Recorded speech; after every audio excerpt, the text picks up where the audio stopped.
নমো নমঃ। আজকের যে ক্লাসটি সেটি আমরা শান্তি মন্ত্রের মাধ্যমে শুরু করব। ওম সহনাবতু সহনো নক্তু সহ বীর্যং করবাবহৈ তেজস্বিনাবধিতমস্তু মা বিদ্বিষাবহৈ। ওম শান্তি শান্তি শান্তিঃ। আচ্ছা, সবাই সকাল শোনা যাচ্ছে তো? মানে মহাদেব মহোদয় এবং আহ, সামন্তী, হ্যাঁ, সমন্বিতা মহোদয়া রয়েছেন। আচ্ছা, আমি ক্লাসটা শুরু করে দিচ্ছি, পরে যারা অ্যাড হবে হবে, কারণ যেহেতু এটা রেকর্ড করা হচ্ছে ক্লাসটা পরেও দেখতে পাবেন আর কি। তো আমরা যে এই স্টেটের বিষয়ে পড়বো তার আগে একটা কথা বলে নিই যে এই স্টেটে কিন্তু সাবজেক্টটাকে ফোকাস করবেন, কারণ হচ্ছে যে 150 মার্কের প্রশ্ন হয় এবং সেখানে 100টা প্রশ্ন কিন্তু আমাদের সংস্কৃত থেকে থাকবে, বিষয় থেকেই কিন্তু থাকবে। আর 50টা হচ্ছে কিন্তু অবজেক্টিভ প্রশ্ন, বিভিন্ন থাকতে পারে, ম্যাথ থেকে থাকতে পারে, ইংলিশ থেকে থাকতে পারে, জেনারেল নলেজ থেকে থাকতে পারে, বিভিন্ন রকম কিন্তু মিক্স থাকে ওটা। এবার যেহেতু আমরা 75-এ পাস, মানে স্টেটের জন্য 50% পাওয়া দরকার লাগে, 60% লাগে না। তো সেই জন্য সেটা সাবজেক্ট থেকে কভার হয়ে যায়। সাবজেক্ট থেকে যদি একটু ভালো করে পড়েন, মুখ্য কিছু বিষয় বা যেগুলো পাঠাবো সেগুলোও যদি দেখে যান, তাও কিন্তু সবাই আর কি 80 অ্যাভাব পাবেন, 90ও পেতে পারেন। তো সেই ক্ষেত্রে কোনো চিন্তার বিষয় নয়। তো সাবজেক্টটাকে কিন্তু ভালো করে ফোকাস করি।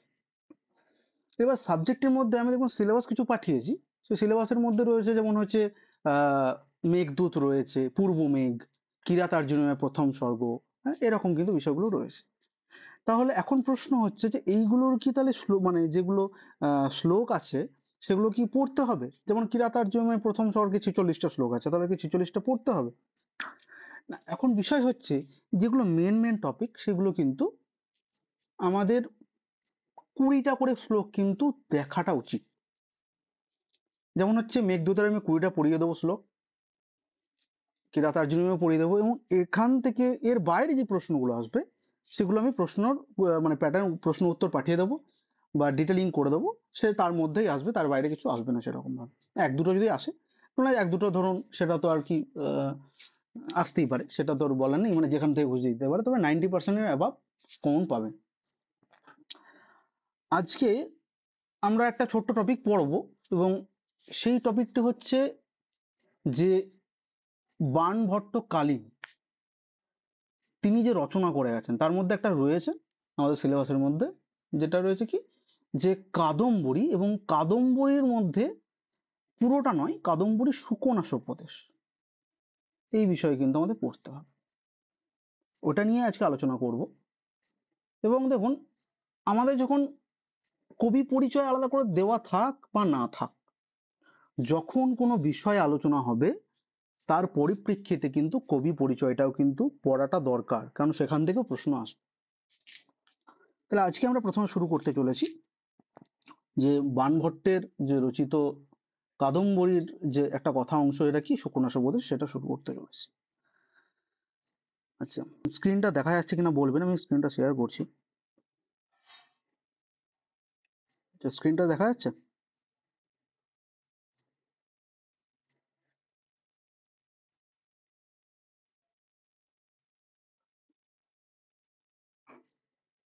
আচ্ছা, ঠিক আছে।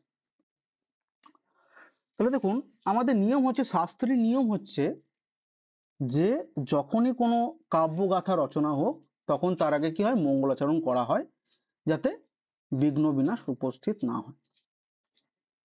তাহলে কি, আমিও যেমন ক্লাসের প্রথমে কি হচ্ছে মঙ্গলাচরণের মধ্যে কি শান্তিমন্ত্র স্তুতি পাঠ করলাম, যেন কোনো সমস্যার সম্মুখীন না হতে হয়, এটা ঈশ্বরের প্রতি আমাদের আর্থিক মানে আমাদের প্রার্থনা আর কি।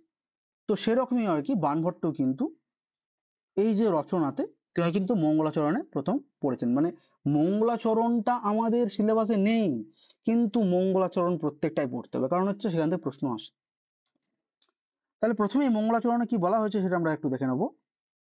বলা হয়েছে, রজোজুষে জন্মনি সত্যবৃত্তয়ে স্থিতৌ প্রজানাং প্রলয়ে তমপৃষে अजाय सर्ग स्थित नाश हेतवे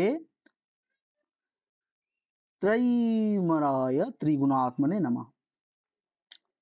এবার এই যে ত্রিগুণাত্মনে মানে তিন গুণযুক্ত কাকে বলা হচ্ছে না ব্রহ্মা বিষ্ণু মহেশ্বর।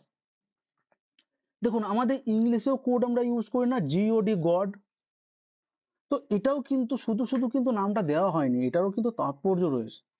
কি তাৎপর্য না জি ফর হচ্ছে কি জেনারেটর, ও ফর অপারেটর এবং ডি ফর হচ্ছে ডেস্ট্রয়। অর্থাৎ একজন সৃষ্টি করছেন, একজন কি করছেন পালন করছেন, আর একজন কি করছেন ধ্বংস করে দিচ্ছেন।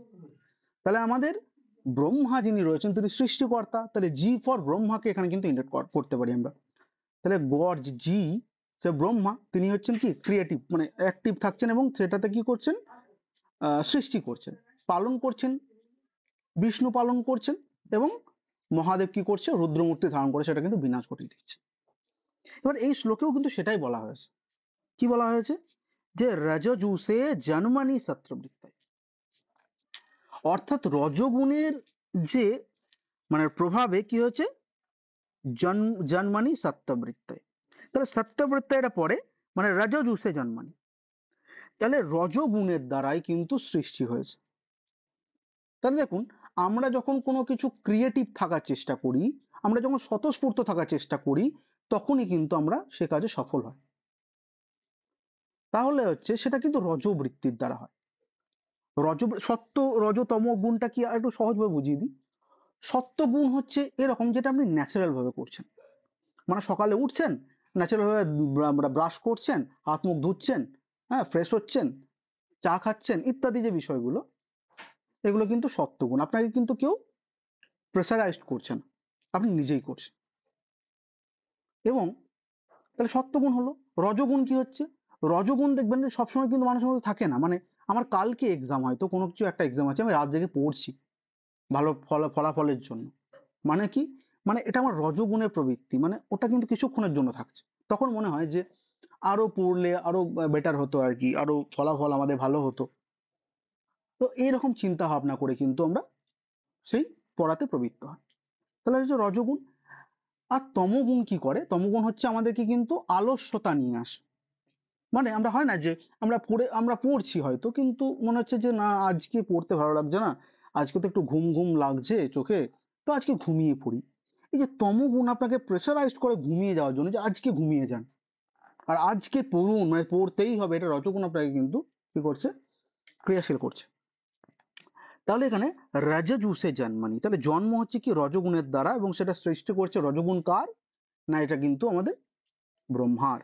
ঠিক আছে, আলাদা করে কিন্তু শ্লোকে লেখা নেই কিন্তু এখানে বুঝে নিতে হবে। সত্যবৃত্তয়ে, তাহলে সত্র বিস্তরে কি বলছে স্থিত প্রজানম, স্থিত প্রজানম মানে কি প্রজানম মানে হচ্ছে প্রজা পালন অর্থে ব্যবহার করেছে, প্রজা পালন মানে হচ্ছে পালন অর্থে আর কি। ঠিক আছে, স্থিত প্রজানাং মানে হচ্ছে প্রজাদেরকে বা প্রাণী সমূহকে কি করছে পরিপালন করছেন কে সত্যবৃত্তে। সত্যবৃত্তি তাহলে কার গুণ না বিষ্ণুর গুণ, এটা মাথায় রাখতে হবে যে সত্যবৃত্তি হচ্ছে বিষ্ণুর গুণ, রজগুণ হচ্ছে কার ব্রহ্মার, এবং তমগুণ হচ্ছে কি যে ধ্বংসর পথে নিয়ে যাচ্ছে, ধ্বংসের পথে কিন্তু আমাদের কে নিয়ে যাচ্ছে না আমাদের মহাকাল যিনি রয়েছেন মহাদেব তিনি কিন্তু নিয়ে যাচ্ছেন। এবং এখানে বলছে যে অজায় সংস্থিত সর্গস্থিত নাশ হেতবে, তাহলে এই যে জন্ম মরণ রূপ যে ক্রিয়াটাকে নাশ করছে কে এই মহাদেব। এবং এইরকম ত্রিগুণাত্মনে নমঃ ত্রয়ীময়ায় মানে এই তিন দেবকে তিন গুণ যুক্ত, কোন তিন গুণ না সত্য রজতম। সাংখ্য দর্শনে এই গুণটা আমরা প্রথমত মানে ব্যবহার করা হয় যে গুণ তিন প্রকার। তো সেই এই গুণ এই যে তিনজন ত্রিদেবকে কিন্তু আমরা নমস্কার জানাই। ব্যাস এখান থেকে বলতে পারে যে শ্লোকটা দিতে পারে যে একটা মানে শ্লোকের যে কোনো একটা লাইন তুলে দিতে পারে, বলতে পারে এটা কোথা থেকে নেওয়া হয়েছে, ব্যাস এখান থেকে আর সেরকম কোনো প্রশ্ন হবে না। মানে এইটুকু মানে যে শ্লোকের মধ্যে আরেকটা দিতে পারে কি এই যে মঙ্গলাচরণটা করছেন মঙ্গলাচরণটা কি ধরনের মঙ্গলাচরণ, তাহলে কি হবে যে নামাহা যেহেতু পদটা রয়েছে যে কি নমস্কারাত্মক মঙ্গলাচরণ, তাহলে এটা কিন্তু মাথায় রাখতে হবে। দেখুন আমাদের মঙ্গলাচরণ মূলত আমরা তিন প্রকারে পাই, নমস্কারাত্মক, আশীর্বাদাত্মক এবং হচ্ছে বস্তু নির্দেশক। তাহলে এর মধ্যে কি রয়েছে, এখানে নামা যেহেতু রয়েছে সেহেতু এটাকে আমরা কি বলবো, যে এখানে হচ্ছে নমস্কারাত্মক মঙ্গলাচরণ হয়েছে। আচ্ছা, ডিটেলিং যাচ্ছে না, ডিটেলিং যেগুলো আছে সেগুলো পড়ে নেবেন, আমি যখন পাঠাবো তখন পড়ে নেবেন। তাহলে এখানে প্রথমে লেখা আছে কি, যে কাদম্বরীতে মঙ্গলাচরণের প্রয়োগ হয়েছে নমস্কারাত্মক, এবং প্রস্তুত পদ্যে নিরাকার কার স্তুতি করা হয়েছে, ব্রহ্মের স্তুতি করা হয়েছে। ঠিক আছে, তাহলে এগুলো কিন্তু ইম্পর্টেন্ট, এবং দেখবেন যেগুলো আমি হলুদ মার্ক করে রেখেছি না, সেগুলো খুব ইম্পর্টেন্ট। সেই জন্য কিন্তু ইম্পর্টেন্টের জন্য যেগুলো দেখবেন এগুলো একটু ভালো করে দেখে রাখবেন। এরপরে হচ্ছে আমরা চলে যাব বাণভট্টের সম্পর্কে কিছু জানবো, যেগুলো প্রশ্নতে আসে আর কি। তো বাণভট্টের দেখুন কাদম্বরী সুকোনাস প্রদেশে প্রথমে রয়েছে যে মহাকবি বাণভট্টের পরিচয় এবং বংশবৃত্ত। তাহলে প্রথমে কি হচ্ছে, এই ছকটা মনে রাখবেন তাহলেই হবে, যে বৎস, বৎস থেকে কুবের, কুবের থেকে পাশুপত, পাশুপত থেকে অর্থপতি, অর্থপতি থেকে চিত্রভানু, চিত্রভানুর পর বাণভট্ট, তারপর ভূষণ ভট্ট, পুত্র আর কি ক্রমান্বয়ে চলে আসছে। ঠিক আছে, এর পিতা, এর পিতা, এর পুত্র, এইভাবে কিন্তু চলে আসছে। ঠিক আছে, এর প্রশ্নটা বেশিরভাগ এখান থেকে বেশি আসে, এই চিত্রভানু পর্যন্ত খুব জিজ্ঞাসা করে, বা অর্থপতি পর্যন্তও জিজ্ঞেস করে। ঠিক আছে, যে অর্থপতির মধ্যে একজন পুত্র ছিল, মানে অর্থপতির আরো পুত্র ছিল 11 জন। ঠিক আছে, কিন্তু অত নাম মনে রাখার দরকার নেই। তার মধ্যে অন্যতম পুত্র ছিল চিত্রভানু, এবং সেই চিত্রভানুর যে পুত্র তিনি হচ্ছেন বাণভট্ট, বাণভট্টের পুত্র হচ্ছে ভূষণ ভট্ট, বা পুলিন্দ, পুলিন ভট্ট ইত্যাদি কিন্তু নামে আমরা জানতে পারি। তাহলে এই ছকটা একটু মনে রাখবেন, যে পরপর কে কে আসছে। আচ্ছা, এরপরে চলে যাই, যে তার যে তিনি কোথায় বাস করতেন বাণভট্ট, না বলছে সোন নদীর তীরে বাস করতেন তিনি। কিন্তু প্রশ্ন আসতে পারে যে সেটা কোথায়, না প্রীতিকূট নামক একটা গ্রাম আছে, প্রীতিকূট। তো প্রীতিকূট নামক গ্রামে কিন্তু সোন নদীর পাশে তার কিন্তু বাসস্থান ছিল, এবং বলা হচ্ছে যে বর্তমানকালীন যে শাহাবাদ বা আরা বিহার, মানে আরা জেলা বলা হয়, দেখবেন যে জেলার মধ্যে অন্যতম একটা আরা জেলা। তো সেই জেলার মধ্যে কি হচ্ছে, যে মনে করা হয় বর্তমানে সেটাই আর কি বিহারে অবস্থিত। আচ্ছা, তিনি কার সভা পণ্ডিত ছিলেন, না কার আশ্রয় ছিলেন, না বলছে হর্ষের আশ্রয় ছিলেন, সম্রাট হর্ষের কিন্তু সভা পণ্ডিত ছিলেন। এবার দেখুন যে এগুলো আছে, যে আগের গুলো এগুলো নিচে লেখা আছে, আর কিছু নয়, যে এই যে ক্রমান্বয় গুলো দেখলাম উপরে, যে পিতাকে, পিতামহকে অর্থপতি, হ্যাঁ, পিতাকে চিত্রভানু, মাতাকে রাজদেবী, আবার অনেক অনেক জায়গায় রাজ্য দেবীও পাবেন। ঠিক আছে, কোথাও কোথাও কনফিউজ হবেন না, রাজ্য দেবীও পাবেন না, মানে মনে করা হয় যে রাজদেবী বা রাজ্য দেবী। তার গুরু কে ছিলেন, না ভরবু বা ভটসু, পত্নী ছিলেন কি, যে কবি ময়ূর ভট্টের বোন। তাহলে হচ্ছে কি, আমরা জানি যে ঘটনাটা জাস্ট একটু বলে রাখি, যে তিনি কুষ্ঠরোগাক্রান্ত হয়েছিলেন। হ্যাঁ, সেই ময়ূর শতক লিখেছিলেন পরবর্তীকালে, হ্যাঁ, সেই সূর্যের স্তুতি বন্দনা করা হয়েছে, তো এর দ্বারা তিনি কুষ্ঠরোগ থেকে মুক্ত পান ইত্যাদি বৃত্তান্ত রয়েছে। কিন্তু এখানে এসব কিছু জিজ্ঞাসা করবেন, এখানে যেগুলো জিজ্ঞেস করবে দেখুন, পিতা মাতার নাম জিজ্ঞেস করতে পারে, বা বংশ ক্রমান্বয় জিজ্ঞেস করতে পারে, তার নিবাস কোথায় জিজ্ঞেস করতে পারে ইত্যাদি কিন্তু জিজ্ঞেস করতে পারে। এবং তার দুই ভাই ছিল কে, না চিত্রসেন আর মিত্রসেন। বাণ স্বয়ং হর্ষচরিতের প্রথম 3 উচ্ছ্বাসে তথা কাদম্বরীর প্রস্তাবনার পদ্যে নিজের পরিচয় দিয়েছেন, তার নিজেই কিন্তু তার পরিচয় তিনি উল্লেখ করেছেন। এবার শ্লোক আছে, সেটা শ্লোকের কিন্তু আমরা দিকে যাব না, কারণ শ্লোকের আসবে না সেরকম প্রশ্ন।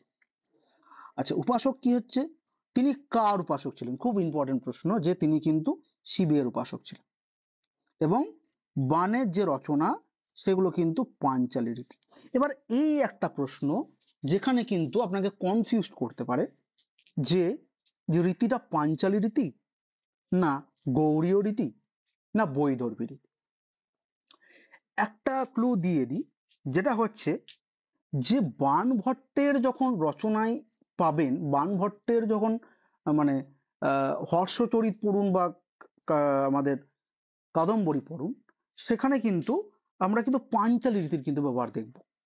ঠিক আছে, আর পাঞ্চালী রীতি মূলত কোথায় বেশি থাকে, মানে এটা ছাড়া এটা ব্যতিক্রম। কেন ব্যতিক্রম বলছি, কারণ হচ্ছে মহাভারত কেন্দ্রাশ্রিত, মানে কেন্দ্র যেগুলো রয়েছে, মহাভারত কেন্দ্রভূত যেগুলো রয়েছে, সেগুলো কিন্তু বেশিরভাগ 95% কিন্তু হচ্ছে কি পাঞ্চালী রীতি। কেন বলছি, কারণ এটা হচ্ছে প্লাস পয়েন্ট হয়ে দাঁড়ায়। যখন আমরা জানি যে আচ্ছা মহাভারতের নাটক মানে কাব্য মানে বেশিরভাগই হচ্ছে পাঞ্চালী রীতির মধ্যে, তখন প্রশ্ন আসলে তাহলে কিন্তু আমরা মানে 99% 95% ঠিক হওয়ার চান্স থাকে আর কি। সেটা বলে রাখুন মানে যেগুলোর মধ্যে পড়ছেন সেগুলো ভালো। যদি ধরুন আনকমন আসে কিন্তু দেখছেন যে সেটা মহাভারতে কেন্দ্রীভূত, তখন কিন্তু পাঞ্চালী রীতি করবেন। আচ্ছা, এরপরে এগুলো আমরা যাবো না, তাহলে থেকে রচনাগুলো আমরা চলে যাব। রচনাগুলো দেখুন যে বানের যে রচনা রয়েছে, কোনগুলো কথা, কোনগুলো আখ্যায়িকা, কোনগুলো মুক্তক কাব্য, কোনগুলো নাটক, এগুলো জিজ্ঞেস করবে কিন্তু। হ্যাঁ, যে এগুলো কিন্তু দেখুন হর্ষচরিত, হর্ষচরিত হচ্ছে আখ্যায়িকা, কাদম্বরী হচ্ছে কিন্তু কথা, কথা জাতীয় গদ্য কাব্য কি কাদম্বরী, আর হর্ষচরিত হচ্ছে কি আখ্যায়িকা। চণ্ডী শতক তার রচনা, সেটা হচ্ছে মুক্তক কাব্য। হুম, মুক্তক কাব্য মানে কি? মুক্তক মানে মুক্তক মানে তখন এখানে নাম শুনে বুঝতে পারছি যে একটা মুক্তি, একটা ভাবনা। কি মুক্ত মানে যে কাব্যতে সমাস সন্ধির যে মানে ধারাবাহিকতা সেটা অনেকটা কম, অনেকটাই কম। সেই জন্য সেটা কি মনে হচ্ছে অন্যান্য কাব্যের বানের যে রচনাগুলো পড়বেন, এবার সন্ধিযুক্ত সমাসযুক্ত প্রচুর মানে এতটাই মানে এত বড় বড় লাইন একটানা হয়তো 2-3 লাইন চলে গেছে, এরকম চলেছে যে সন্ধি ভাঙেনি। তো সেই জন্য আমাদের কাছে সেগুলো কি হয় জটিল হয়ে দাঁড়ায়। কিন্তু বলছে যে মুক্ত কাব্য রয়েছে কি চণ্ডী শতক, আর মুকুট তাড়িতক হচ্ছে নাটক, পার্বতী পরিণয় কিন্তু তার রচনা, সেটা হচ্ছে নাটক। তাহলে মূলত দেখুন কাদম্বরী হর্ষচরিত এটা হয়তো শুনে থাকবেন, কিন্তু বা চণ্ডী শতকও শুনে থাকবেন, মুকুটে তাড়িতক পার্বতী পরিণয় এগুলো কিন্তু মানে চট করে কিন্তু বইয়ে দেওয়া, অনেক বইয়ে দেওয়া থাকে না যে রচনা, তাতে কিছু স্পেসিফিক বইয়ে আর কি দেওয়া থাকে। আচ্ছা, এবার এই যে আমাদের বাণভট্ট রয়েছে, তো বাণভট্টকে কি বলা হচ্ছে হর্ষচরিতের, হর্ষবর্ধনের চাচাতো ভাই।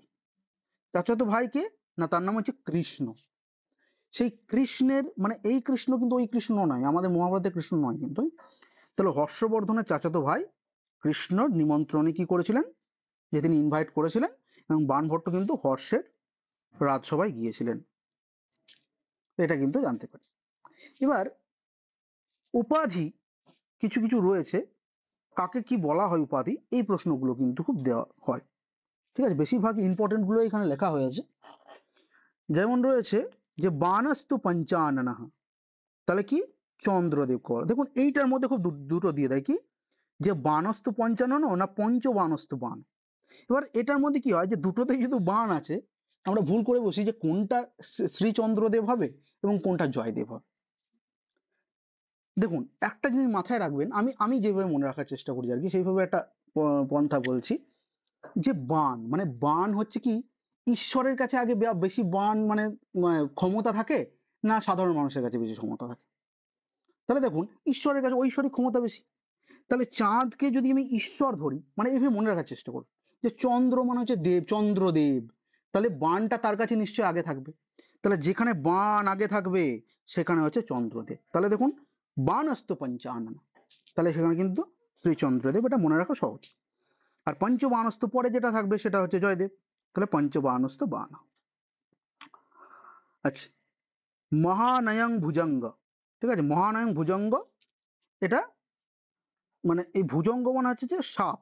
ঠিক আছে, যে আমরা বলি না যে আমাদের শিবতাণ্ডবে রয়েছে যে ভুজঙ্গ তুঙ্গ মালিকাম। তো এই যে ভুজঙ্গ মানে যে তাকে সাপ, মানে এই যে কি বলবো যে আমাদের যে হর্ষবর্ধন রয়েছেন তিনি কিন্তু মানে সাপ বলে আর কি তাকে কিন্তু সম্বোধন করেছিলেন। কাকে না, আমাদের বাণভট্ট। ঠিক আছে, সে ঘটনাও রয়েছে। আচ্ছা, এরপরে দেখুন রয়েছে কবিতা কামিনী কৌতুক, সেটা কি হচ্ছে জয়দেবের। আচ্ছা, তারপর একটা ইম্পর্টেন্ট অতটা নয়, তারপর হচ্ছে বাণী বন্দে বভুব গোবর্ধনাচার্য। ঠিক আছে, এই যে বিষয়গুলো রয়েছে এগুলো কিন্তু একটু মাথায় রাখবেন। কিন্তু আমি যেটা বললাম যে প্রথম দুটো ইম্পর্টেন্ট, প্রথম দুটো বেশি ইম্পর্টেন্ট এবং প্রথম দুটোতেই কিন্তু কনফিউজ করার চেষ্টা করে, সেটা একটু মাথায় রাখবেন। এবার হচ্ছে আচ্ছা এইটুকুর মধ্যে আমি একটু জিজ্ঞেস করিনি, তাহলে এইটুকুর মধ্যে কারো কিছু সমস্যা থাকলে, মানে দুজনেই আসেন এখন, তো কোনো সমস্যা থাকলে বলতে পারেন বা কোনো জিজ্ঞাসা থাকলে বলতে পারেন এখানে।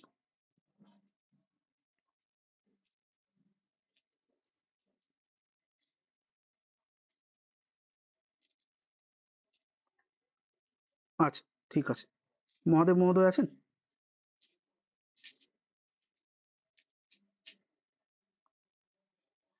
আচ্ছা, যদি কোনো সমস্যা থাকে জানাবেন আর কি। সেটা আপনাদের তো রেকর্ড যেহেতু থাকছে দেখতেও পারবেন পরে। আচ্ছা, এরপরে চলে যাচ্ছি কাদম্বরীর যে মূল বিষয়।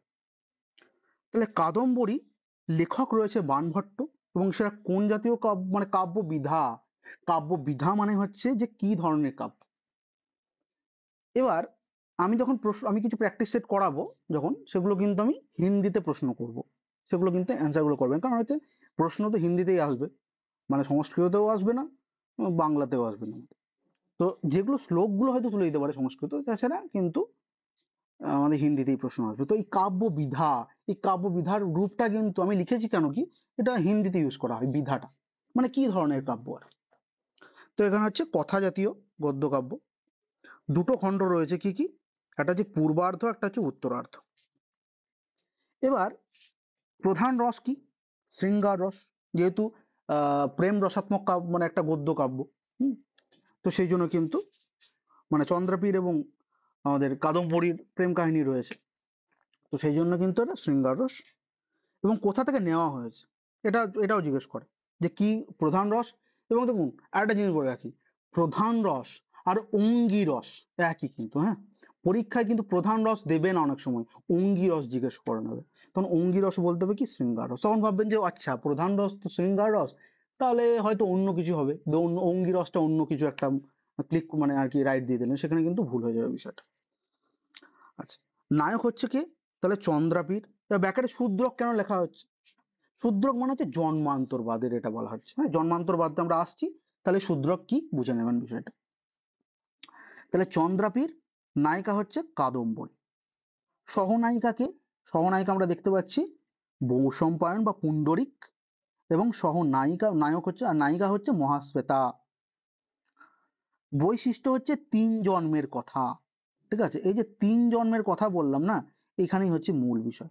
তিন জন্মের কথা মানে এই যে চন্দ্রাপীর তিনটে জন্মরূপে গ্রহণ, মানে জন্মগ্রহণ করেছেন জন্মান্তরবাদে এখানে। বৈশম্পায়ন তিনিও রয়েছেন। ঠিক আছে, সেটাও আমি কিন্তু ছক আকারে বলে দিচ্ছি, ছকে আমার এখানে রয়েছে। দেখুন এই ছকটাতে চলে যাচ্ছি। তাহলে এইখান থেকে প্রশ্ন কিন্তু দেবে যে প্রথম জন্মে কে কি ছিলেন আর কি, দ্বিতীয় জন্মে কে ছিলেন। তাহলে চন্দ্রাপীর যিনি রয়েছেন, তিনি আমরা কি দেখছেন যে পূর্ব জন্মে কি ছিলেন, এখানে বলা হচ্ছে এ দেখুন চন্দ্রমা, চন্দ্রাপীর এবং শূদ্র। মানে পূর্বজন্ম তাহলে চন্দ্রাপীর যেটা, চন্দ্রাপীর কিন্তু তার সেকেন্ড জন্ম। ঠিক আছে, প্রথম জন্ম কিন্তু চন্দ্রাপীর নয়। প্রথম জন্ম তিনি যে ছিলেন তার নাম ছিল চন্দ্রমা, সেকেন্ড হচ্ছে চন্দ্রাপীর, এবং থার্ড হচ্ছে শূদ্রক। ঠিক আছে, সেই জন্য কিন্তু উপরে ব্যাকেটে কিন্তু শূদ্রক আমি কথাটা লিখেছিলাম। আবার বৈশম্পায়নের ক্ষেত্রেও দেখুন আমি কিন্তু পুণ্ডরিক লিখেছিলাম, এই দেখুন, যেখানে কিন্তু বৈশম্পায়নের ক্ষেত্রে পুণ্ডরিক লিখেছিলাম। তাহলে এখানেও জন্মান্তর রয়েছে, যে বৈশম্পায়ন হচ্ছে পুণ্ডরিক, বৈশম্পায়ন আর সুখ। ঠিক আছে, কারণ হচ্ছে সুখ, এই যে এই যে সুখ পাখি, হ্যাঁ, সুখ পাখিটা কি করবে, মানে টিয়া পাখি, তিনি কেউ শূদ্রককে কিন্তু পূর্বজন্মের বৃত্তান্ত শোনাবে, এরকম ঘটনা পড়ে আছে। তো আমাদের অত মনে রাখা দরকার না, আমাদের জন্মান্তরটা মনে রাখবো। ঠিক আছে, যে পর পর পর পর কে জন্ম গ্রহণ করেছে আর কি, প্রথম জন্মে কি ছিল, দ্বিতীয় জন্মে কি ছিল, তৃতীয় জন্মে কি ছিল। আচ্ছা, পত্রলেখা বলে একজন ক্যারেক্টার রয়েছে, তিনি কি ছিলেন, পূর্বজন্ম মানে পত্রলেখা, যিনি রয়েছেন, যিনি হচ্ছে পূর্বজন্মে পত্রলেখাই ছিলেন, মানে প্রথম জন্ম। তারপর রোহিণী নামক জন হয়েছিলেন জন্ম, তারপরে পত্রলেখা নামে কিন্তু তিনি জন্মগ্রহণ করেছিলেন। ইন্দ্রায়ুধ, তাহলে ইন্দ্রায়ুধ প্রথমে কি ছিলেন, যে কপিঞ্জল, আবার ইন্দ্রায়ুধ, আবার কপিঞ্জল। আর চাণ্ডল কন্যা কি, লক্ষ্মী, মাঝে কোনো জন্ম নেই, আর লাস্টে হচ্ছে চাণ্ডল কন্যা। বাস এটুকু কিন্তু আমাদের মাথায় রাখতে হবে, যে তিন জন্মের নামগুলো মাথায় রাখবে। আচ্ছা, এবার এইখান থেকে জাস্ট রীতিটা মনে রাখবেন, হ্যাঁ, যে কি রীতি দেওয়া আছে বলেইছি আগে, পাঞ্চালী রীতি। এবার এখান থেকে কি জিজ্ঞেস করে না, অলংকার সেভাবে জিজ্ঞেস করে না, তাও মানে মূল যে অলংকার সেটা মাথায় রাখবেন, যে বিরোধাভাস। ঠিক আছে, তো বিরোধ, এটা এটা মনে রাখবেন কি করে, যে বিরোধ হচ্ছে মানে যেহেতু কাদম্বরীটা এমন একটা গ্রন্থ, যে একের উপর একের কিন্তু বিরোধ হয়ে যাচ্ছে, মানে তখন জন্মান্তর হচ্ছে, আবার তার মধ্যে যুদ্ধ হচ্ছে, হুম, আবার তার জন্ম হচ্ছে, এই যে একটা ঘোর মানে একটা ঘোড়া প্যাচ, মানে যে ঘুরছে বিষয়টা সার্কেলে, এবং সেটা কি হচ্ছে জটিল আকারে হয়ে যাচ্ছে। কাদম্বরী যদি পুরো গ্রন্থটা পড়তে যান তাহলে কিন্তু ক্যারেক্টার ভুলে যাবেন, এত ক্যারেক্টার রয়েছে। তো সেই জন্য এটা বিরোধাভাস। হ্যাঁ, এবং এখানে কিছু কিছু প্রমুখ বর্ণন রয়েছে। মানে আপনাকে জিজ্ঞেস করে নেবেন যে এই যে জাবাল্যাশ্রম বর্ণন, তা জাবালি আশ্রম বর্ণন এটা কোথায় পাওয়া যায়, ঠিক আছে, বা কোন গ্রন্থে রয়েছে? তখন বলবো, জাবালি আশ্রম তো আমি পড়িনি কাদম্বরীতে। হ্যাঁ, এবার দেখুন আপনাদের সিলেবাস কি না, সুকনাস প্রদেশ। কিন্তু সুকনাস প্রদেশ হলেও সেখানে তাহলে জাবালি আশ্রম কিন্তু সেখানে বর্ণন নেই সুকনাস প্রদেশে, কিন্তু অন্য বিষয়গুলোতে আছে। মানে পুরো কাদম্বরীর মাঝে কিন্তু ইনক্লুডেড এরকম কিছু কিছু জায়গায় রয়েছে, ঠিক আছে। তো সেই জন্য মানে যেহেতু প্রশ্ন হয়েছে এগুলো হয়, তো সেই জন্যই কিন্তু আমি এগুলো লিখে দিয়েছি আর কি। তাহলে যেগুলো একটু দেখে নেবেন, সুখ বর্ণন, শূদ্রক বর্ণন, চাণ্ডল কন্যা বর্ণন, ইত্যাদি, কিন্তু এই বর্ণনগুলো কিন্তু একটু মাথায় রাখতে হবে।